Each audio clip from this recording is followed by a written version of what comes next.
Let's talk about logos and crossovers. The story of Marvel and DC reaching across the aisle in the name of financial and creative infusions has been happening for much longer than many people realize. Most recently, a Zeb Wells and Greg Capullo crossover of Deadpool and Batman, with a brand new character included, has grabbed much of the recent spotlight.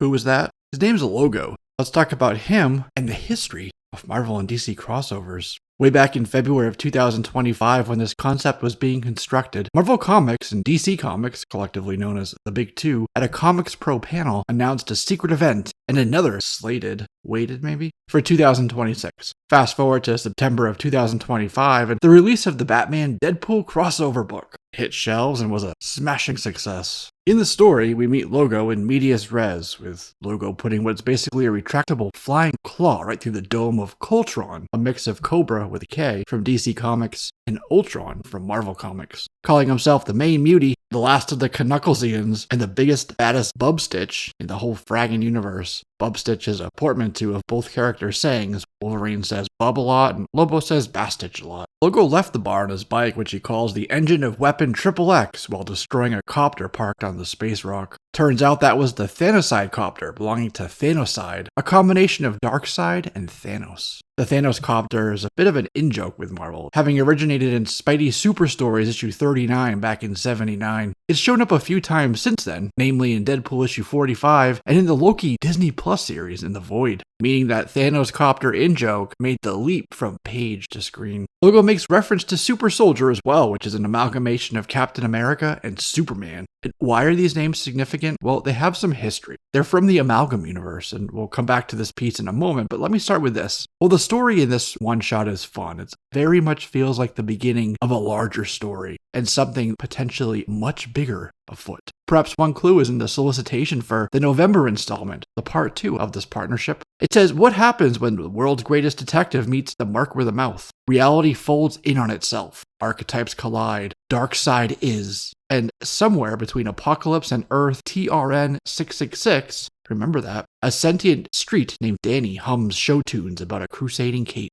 Earth TRN 666 is significant as it's the potential future that Thanos lived in, a king of nothingness at that point. The story involved Null, Death, and the Cosmic Ghost Rider. So maybe the character in this book is a blend of Darkseid from Apocalypse and this future Donny Cates creation of Thanos that maybe somehow wound up in the Amalgam universe. Somehow they're all connected. Earth 9602 is the Amalgam universe, also named Earth 496 and Earth 1996, based on the year of the big crossover event that gave birth to the Amalgam universe itself. It was created when Marvel's The Living Tribunal and DC Comics' Spectre teamed up to make it. The Amalgam universe is where Thanoseid and Super Soldier first appeared. Thanoseid was in 1996's Bullets and Bracelets as the ruler of New Apocalypse and the archenemy of New Asgard. That story also gave us the Batman Wolverine mashup called Darkclaw, who, by the way, was created by Larry Hama and Jim Balent. But there'll be more on that in the future, as I plan to do a full Darkclaw video soon, so look for that on the channel if you're interested. Anyhow, there was also the Lobo and Howard the Duck mix named Lobo the Duck. Axel Asher, aka Access, was the character who was native to both DC and Marvel universes. There was a ton of other characters too, like Darklaw's sidekick, that was Robin and X-Men's Jubilee mix named Sparrow. There was a Superboy and Spider-Man amalgam named Spider-Boy, Dr. Doomsday, which was Dr. Doom and Doomsday together, along with Professor X being combined with Doctor Strange and Dr. Fate to make Dr. Strange Fate. In another story by Chuck Dixon and Carrie Nord, Bruce Wayne became director of Marvel's S.H.I.E.L.D. and took on Jason Todd as Deathlock, with Dick Grayson as Moonwing, and then in Legends of the Dark Claw, Carol Danvers was the Huntress. The crossing of the universes started happening, though, way back in 1970 with Avengers issue 83, which started an Easter egg of a crossover centered around the famous Rutland, Vermont parade. The first Marvel and DC superhero crossover that was its own standalone book was 1976's Treasury-size book, Superman vs. the Amazing Spider-Man, The Battle of the Century. Then in 1982, the Uncanny X-Men appeared with the New Teen Titans to stop Darkseid from getting the Phoenix Force. In Wizard Magazine issue 71, there's an article called Amalgamania. While these are obviously not canon, there are some fun amalgamations here, like Blade Runner, who's Logan West, a mashup of Wolverine and the Flash, Super Speed for Super Slicin'. That was done by Mike Waringo and Jimmy Palmiotti. Jim Balent had Diana West go to hell and come back as a Spawn named Hell's Angel. Palmiotti also teamed up with Joe Quesada to make a Steve Rogers and Bruce Wayne character called Dark Knight. He'd likely take on Asylum, which is the Joker mixed with Venom, or Ra's al Doom, a Doctor Doom and Ra's al Ghul character. Wildcard was a cool one too, putting Gambit together with Cole Cash, also known as Grifter. While not amalgamations, DC does seem to like having Batman be their character that jumps to other worlds. He encountered Spider-Man quite a few times, also the Hulk, the Punisher a couple times, Daredevil a couple times, and even Captain America. Not to mention the team books, like JLA Avengers for example. Unfortunately, it was Quesada himself who may have killed the idea of a crossover for a while, cementing in people like Dan DiDio's head that it was a bad idea. In 2002, in his official capacity as Marvel's editor-in-chief at the time, in an interview with The Observer while promoting a Spider-Man film, said this about DC. He liked when Marvel and DC hated each other. He thinks it promoted a healthy rivalry, no doubt having things like Stan Lee calling DC the distinguished competition at the forefront of his mind. Then he said, quote, "What the fuck is DC anyway? They'd be better off calling it AOL Comics. At least people know what AOL is." Well, back then they did. I mean, they have a Batman and Superman and they don't know what to do with them. That's like being a porn star with the biggest dick and you can't get it up. That seems to have pissed off people like Paul Levitz, DC's president and publisher at the time, and so 2003's JLA Avengers story by George Perez and Kurt Busiek was the last, which, by the way, featured one of my favorite covers. It depicts Superman wielding Captain America's shield and Thor's hammer of Mjolnir. With Disney owning Marvel and DC under Warner, it was now ever more difficult to get the corporations to collaborate. Until now. Quesada and DiDio even talked about this in 2020 on an episode of Drink and Draw. He said it was meant to be off the record, those rather colorful comments, but the reporter turned it into a headline, and that became a sticking point for them. Even people like DC's senior VP of sales, named Bob Wayne, cool name to have at DC by the way, were turned off by his comments. Quesada said that Wayne was pissed off and he was regarded as Paul Levitz's Rottweiler, his attack dog.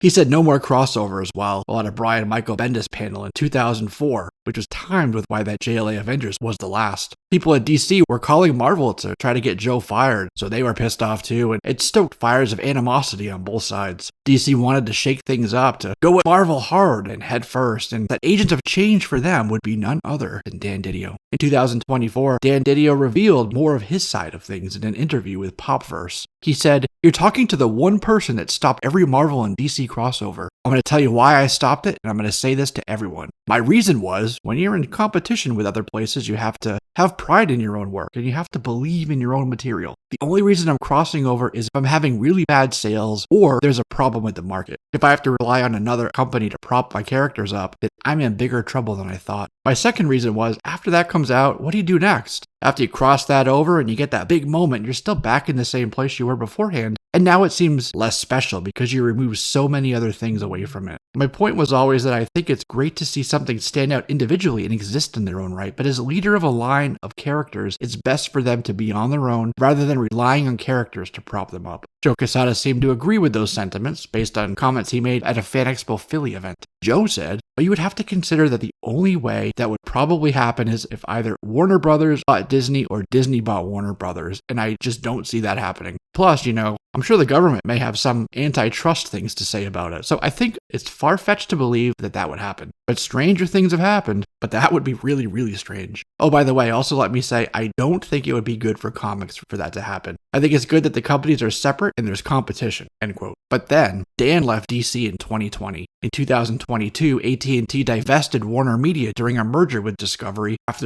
amidst a lot of staff shakeup and changes. 2023 found Jim Lee, no stranger to characters from both companies himself, and indeed the idea of crossovers too, was promoted to DC's president. Case in point, while it was him bringing his property technically in-house, WildCATS and Wildstorm being at DC certainly qualifies to be included in this video. At the end of 2024, I learned from Rob Liefeld while listening to his Robservations podcast that Marvel had approached Jim Lee with an offer to return to Marvel. This was around the time when Jim was renegotiating his contracts and considering new positions. Imagine Lee on a new X-Men title like he did in the 90s, having sold just over 8 million copies of issue 1. Us fans probably go pretty nuts over that. Anyway, perhaps this Batman-DC crossover was a spillage, a carryover idea from those meetings. A compromise in a way, but a new way forward. Rob did say he thought Lee would be back on X-Men at least one more time before he retires. Is this story working its way in that direction? Time will tell. It may take some time, as evidenced by Marvel Comics president Dan Buckley's comments to Entertainment Weekly in early 2025. A lot of things have to align. Mostly we plan our editorial schedule pretty far out. DC does their schedule pretty far out too. You want to have the right talent involved because with this type of thing, you want to elevate it as much as you can to get people excited. And Jim Lee agreed with that. He said, "It happens kind of once every generation of readers. I'll leave you to draw your own conclusions as to why. The timing has to be right and that you don't want to do these things too often. You want them to feel special. It's sort of finding that right moment for both companies to come together because it's complex. There's a lot more coordination, collaboration, approvals that have to be done, and obviously from the business side, you're sharing revenue, but it's going to be a big deal, so you want the story creatively to warrant the hype of it all." Marvel keeps mixing its own characters together like Greg Pak and Mike Deodato did in 2017 for the Weapons of Mutant Destruction story arc. Gave us Clayton Cortez, aka Weapon H, a mix of the Hulk and Wolverine. In 2018's Infinity Wars Infinity Warps, we got Diamond Patch, which is Wolverine mixed with Emma Frost. This is on Warp World, where the characters were part of the X-Brotherhood with a Dupe and Deadpool mix named Dupool, and another who mixed Magneto, Jean Grey, and the Phoenix Force, aptly named Phoenix. Diamond Patch fought with a Mystique and Lady Deathstrike amalgam named Deathstreak. Another one of these, Wolverine adjacent though, was Hex 23, aka Weapon X, a combo of X-23 and Wanda, aka the Scarlet Witch. Cosmic Ghost Rider showed up that same year, a mix of the Punisher, Deadpool, Ghost Rider, Silver Surfer, and with powers derived from both Mephisto and Galactus. Later, Mr. Sinister started making his own chimeras, like Wagnarine, a mix of Wolverine and Nightcrawler. In the Sins of Sinister event, Mr. Sinister created a hybrid killer by spicing Nightcrawler and Wolverine's DNA together. The result was a teleporting killer with a healing factor and adamantium-laced bones that extended from the tail. He also made another one that I like quite a bit named Rasputin, or Rasputin 4. This was Colossus mixed with his sister Magic,